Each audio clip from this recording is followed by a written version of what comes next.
2019 ആശ്രമത്തിൽ നടന്ന ഒരു കാര്യം ഞാനിവിടെ വിവരിക്കാം.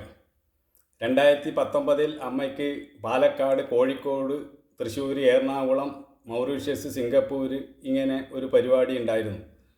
ആദ്യം തുടങ്ങുന്നത് കോഴിക്കോടാണ്. അവിടെ പ്രോഗ്രാമിന് പോകുമ്പോൾ എല്ലാവരോടും ആശ്രമത്തിൽ ഒരു അനൗൺസ്മെൻറ്റ് ചെയ്തു, എല്ലാവരുടെയും ID കാർഡ് എല്ലാവരും എടുക്കണമെന്ന്. അങ്ങനെ എല്ലാവരും ID കാർഡുമായി കോഴിക്കോടേക്ക് പോയി. അവിടെ വെച്ച് ആദ്യത്തെ പ്രോഗ്രാമിൻ്റെ ദിവസം തന്നെ എല്ലാവർക്കും ID കാർഡ് കൊടുത്തു. എന്തായിരുന്നു ID കാർഡ് കൊടുത്തത്? എല്ലാവരുടെയും കയ്യിൽ ബ്രഹ്മചാരി നാരായണൻ, ബ്രഹ്മചാരി കൃഷ്ണൻ, ബ്രഹ്മചാരി ലക്ഷ്മണൻ ഈ രീതിയിൽ എഴുതിയ കാർഡായിരുന്നു ആദ്യം ഉണ്ടായിരുന്നത്. ആ കാർഡ് മേടിച്ച് സേവക്ക് എന്ന് എഴുതിയ കാർഡ് എല്ലാവരെയും ധരിപ്പിച്ചു. എന്തിനാണ് ഇങ്ങനെ ചെയ്തതെന്ന് അറിയില്ല. അങ്ങനെ പ്രോഗ്രാം കഴിഞ്ഞ് എറണാകുളത്തുനിന്ന് അന്തേവാസികളൊക്കെ തിരിച്ച് ആശ്രമത്തിലേക്ക് വന്നു. അമ്മ മൗറീഷ്യസ്, സിംഗപ്പൂർ ഇങ്ങനെ പോയി. അപ്പോൾ എൻ്റെ അടുത്തുള്ള റൂമിലെ ഒരു ബ്രഹ്മചാരി എന്നെ കാണിച്ചു. നമ്മളെയൊക്കെ സേവക്കാക്കി മാറ്റിയിരിക്കുകയാണെന്ന് പറഞ്ഞിട്ട് അയാളുടെ കാർഡ് കാണിച്ചു. മറ്റേ ബ്രഹ്മചാരി എന്നുള്ള കാർഡ് അവർ തിരിച്ച് മേടിച്ചു എന്നും പറഞ്ഞു. അപ്പോൾ ഞാൻ പറഞ്ഞു, നമ്മളെന്താ അടിമയാണോ? ഇനി എന്തെങ്കിലും അങ്ങനെ ചെയ്യണമെന്നുണ്ടെങ്കിൽ നമ്മൾ അമ്മയും മക്കളുമല്ലേ, തൻ്റെ മക്കളാണ് നിങ്ങളല്ലേ അമ്മ എപ്പോഴും പറയുന്നത്, നമ്മളോടൊന്ന് പറയാമല്ലോ. ഇവരെ നല്ല കാർഡ് പ്രിൻ്റ് ചെയ്ത് വെച്ച് അവിടെ കൊണ്ടുപോയിട്ട് വിതരണം ചെയ്യണ്ടല്ലോ, ആശ്രമത്തിൽ തന്നെ വിതരണം ചെയ്യാമല്ലോ. അപ്പോൾ നമ്മളെ ഒരു അടിമയാക്കി മാറ്റുമല്ലേ ചെയ്യുന്നത്. ഇതിനെതിരെ ഒന്ന് ശബ്ദിക്കണമെന്ന് പറഞ്ഞ് അന്ന് രാത്രി ഞാൻ ബ്രഹ്മചാരികൾ ഭക്ഷണം കഴിക്കുന്ന ഡൈനിങ് ഹാളിൽ വെച്ച് ഞാൻ പറഞ്ഞു, ഇതൊന്നും ശരിയായ ഒരു നടപടിയല്ല, നമ്മളെ ഒരു അടിമയാക്കി മാറ്റുകയാണ്, ഇതിനെതിരെ ഞാനൊരു വിപ്ലവം തന്നെ ഉണ്ടാക്കുമെന്ന് പറഞ്ഞു. അങ്ങനെ ആ വിവരം ആശ്രമത്തിലാകെ ആ കാര്യം ചർച്ചയായി. അങ്ങനെ അടുത്ത ദിവസം ഡൽഹിയിൽ ഹോസ്പിറ്റലിൻ്റെ ജോലി നോക്കുന്ന ഒരു ബ്രഹ്മചാരിയായ അദ്ദേഹം യെല്ലോ വസ്ത്രം ധരിച്ച ഒരാളാണ്. അദ്ദേഹം ഈ കാര്യം അറിഞ്ഞ് എന്നെ അദ്ദേഹത്തിൻ്റെ റൂമിലേക്ക് വിളിപ്പിച്ചു. ഉണ്ടായ കാര്യങ്ങളൊക്കെ ചോദിച്ചു. ഞാൻ പറഞ്ഞു, ഇങ്ങനെയാണ് കോഴിക്കോട് വെച്ചിട്ട് ഇങ്ങനെ സേവക്ക് എന്നുള്ള കാർഡ് ധരിപ്പിച്ചു, ബ്രഹ്മചാരി എന്നുള്ള കാർഡ് ഊരി മാറ്റി, ഇങ്ങനെയൊക്കെ ചെയ്യേണ്ട കാര്യമുണ്ടോ എന്നല്ല അദ്ദേഹത്തോട് പറഞ്ഞപ്പോൾ അദ്ദേഹം പറഞ്ഞു, ഇത് തെറ്റാണ്, ഞാൻ അങ്ങനെയാണെങ്കിൽ നിരാഹാരം കിടക്കുകയാണ്, ഞാൻ ഇനി ഭക്ഷണം കഴിക്കില്ല എന്ന് പറഞ്ഞ് അദ്ദേഹം നിരാഹാരം ഇരുന്നു.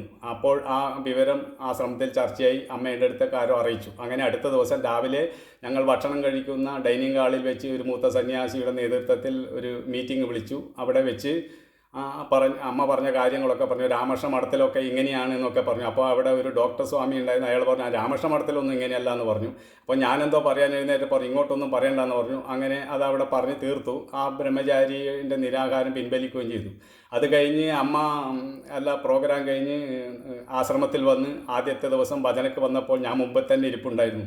അമ്മ തൊടാതെ രീതിയിൽ കുറേ വഴക്കൊക്കെ പറഞ്ഞു, എന്നെ വെച്ചായിരുന്നു പറഞ്ഞത്. അങ്ങനെ ഭജന തുടങ്ങി ഒരു 3 ഭജന കഴിഞ്ഞപ്പോൾ അമ്മ എഴുന്നേറ്റ് പോയി. അപ്പോൾ സ്വാമി പറയുന്നുണ്ടായിരുന്നു, ഭജന അമ്മ കഴിഞ്ഞില്ലല്ലോ, 1.5 മണിക്കൂറാണ് സാധാരണ ഭജന പാടാറ്, ഇത് 3 ഭജന കഴിഞ്ഞ പാടനെ എഴുന്നേറ്റ് പോയി. അമ്മയുടെ ദേഷ്യം സഹിക്കാൻ കഴിയാതെ കൊണ്ടാണ് അമ്മ എഴുന്നേറ്റ് പോയത്. അത് കഴിഞ്ഞ് ഒരു ദിവസം, ഒരു ചൊവ്വാഴ്ച ദിവസം പബ്ലിക് ദർശനം ഇല്ലാത്ത ദിവസമാണ്. അന്ന് ഞങ്ങളൊക്കെ ഭക്ഷണം തരുന്നൊരു ദിവസമാണ്. അപ്പോൾ അമ്മ തന്നെ നേരിട്ട് ഭക്ഷണം കൊടുക്കുന്ന ഒരു ദിവസമാണ്. അന്നത്തെ ദിവസം അത്യാവശ്യം വന്നവർക്ക് ലൈനായിട്ട് നിന്ന് ദർശനം കൊടുക്കും. അപ്പോൾ എന്നെ വിളിപ്പിച്ചിട്ട് ഞാൻ ചെയ്യാതെ ഒരു കാര്യത്തെക്കുറിച്ച് എന്നെ പറഞ്ഞ് കുറേ വഴക്ക് പറഞ്ഞു. മറ്റുള്ളവരുടെ മുന്നിൽ എന്നെ നാണം കെടുത്തുവാനായിരുന്നു ശ്രമിച്ചത്. പക്ഷേ ഞാൻ അവിടെ വിട്ടുകൊടുത്തില്ല. ഞാൻ പറഞ്ഞു, സത്യമേവ ജയതേ, ഞാൻ സത്യത്തിൽ വിശ്വസിക്കുന്നു, അസത്യത്തെ ഞാൻ ഭയപ്പെടുന്നില്ലെന്ന് അമ്മയുടെ മുന്നിൽ വെച്ചു. അതെല്ലാവരും കേട്ടു ഒച്ചത്തിൽ പറയുന്നത്. അപ്പോൾ തന്നെ കുറച്ച് പേരെ ലൈനിലുണ്ട്, ദർശനം കൊടുക്കുന്നത് നിർത്തി അമ്മ പോയി. അപ്പോൾ അവിടെയെല്ലാം അത് ചർച്ചയായി.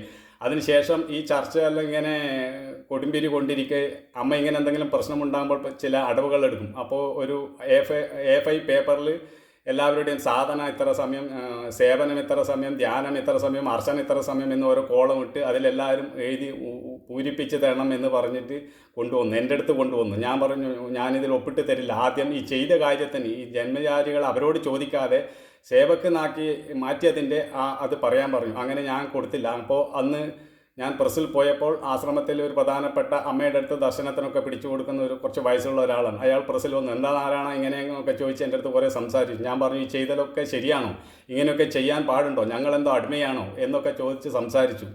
അപ്പോൾ അദ്ദേഹം അതെല്ലാം കേട്ടു. അപ്പോൾ അദ്ദേഹത്തിൻ്റെ അടുത്ത് ഞാൻ പറഞ്ഞു, ഇവിടെ നിറഞ്ഞു നിൽക്കേണ്ടത് ബ്രഹ്മചാരിണികളും സന്യാസികളുമാണ്. ഇത് ഒരു ബിസിനസ് സങ്കേതമാക്കി മാറ്റാൻ ഞാൻ അനുവദിക്കില്ല. ആശ്രമത്തിൻ്റെ മുന്നിൽ 2 സിംഹത്തെ വെച്ചിട്ടുണ്ടല്ലോ, അതിനെ മാറ്റി അവിടെ 2 ആട്ടിൻകുട്ടിയെ വയ്ക്കും. അപ്പോൾ ഞാൻ സംസാരിക്കാതിരിക്കാമെന്ന് പറഞ്ഞു. അതുപോലെ നിങ്ങളെ എല്ലാവരും ഒന്നിച്ച് നിന്നാലും എൻ്റെ വാക്കായിരിക്കും ലോകം കേൾക്കുക എന്നൊക്കെ ഞാൻ അദ്ദേഹത്തോട് പറഞ്ഞിരുന്നു. അദ്ദേഹം അതെല്ലാം റെക്കോർഡ് ചെയ്ത് അമ്മയ്ക്ക് കൊടുത്തിരുന്നു. അതിനുശേഷം കുറേ കാര്യങ്ങൾ ഉണ്ടായതിന് ശേഷമാണ് ഒരു 20-22 വർഷത്തിന് ശേഷം എല്ലാവർക്കും കുറച്ച് പേർക്ക് മഞ്ഞയും കാവിയും ഒക്കെ അവിടെ കൊടുത്തത്.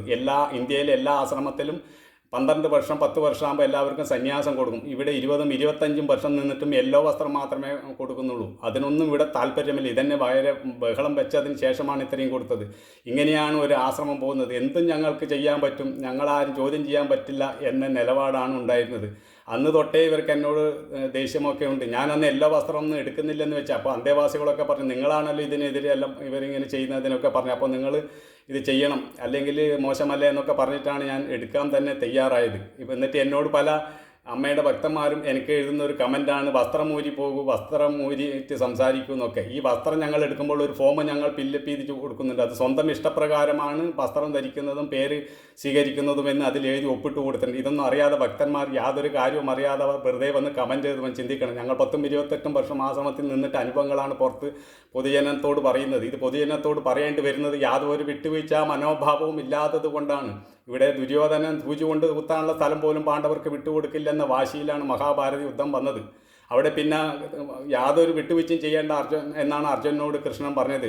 ഗീതയിലെ മിക്ക ശ്ലോകങ്ങളും അർജുനെ യുദ്ധത്തിന് പ്രേരിപ്പിക്കുന്നതാണ്.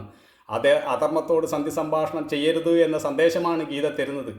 അതുകൊണ്ടാണ് ഇത്തരം കാര്യങ്ങളൊക്കെ ഉണ്ടാകുമ്പോൾ ഞാൻ വീണ്ടും പറഞ്ഞുകൊണ്ടിരിക്കുന്നത്. പ്രപഞ്ചത്തിലൊരു പ്രതിഭാസമുണ്ട്. പ്രപഞ്ചത്തിൻ്റെ പ്രോഗ്രാം എന്ന് പറയുന്നതാണ്. ഒരു ഭാഗത്ത് അധർമ്മം ഒരുപാട് പെരുകുമ്പോൾ അതിൻ്റെ മറുഭാഗത്ത് മറ്റൊരു ശക്തി രൂപപ്പെടും. അതുകൊണ്ടാണ് സംഭവാമി യുഗ എന്ന് ഗീതയിൽ പറഞ്ഞിരിക്കുന്നത്. അത് ഏത് രൂപത്തിൽ എങ്ങനെ വരും എന്നൊന്നും ആരും പറഞ്ഞിട്ടില്ല. അതുകൊണ്ട് ഇങ്ങനെയുള്ള സംഭവങ്ങൾ ഉണ്ടാകുമ്പോൾ അത് ഒരുപാട് അങ്ങ് അതിക്രമിച്ച് പോകുമ്പോൾ ഇത്തരം കാര്യങ്ങൾ ലോകത്ത് വരും എന്ന് നമ്മൾ ഓരോരുത്തരും, അത് വീട്ടിലായാലും നാട്ടിലായാലും രാഷ്ട്രീയത്തിലായാലും ലോകത്തിലായാലും നമ്മൾ മനസ്സിലാക്കണം എന്നതാണ് എനിക്ക് പറയാനുള്ളത്.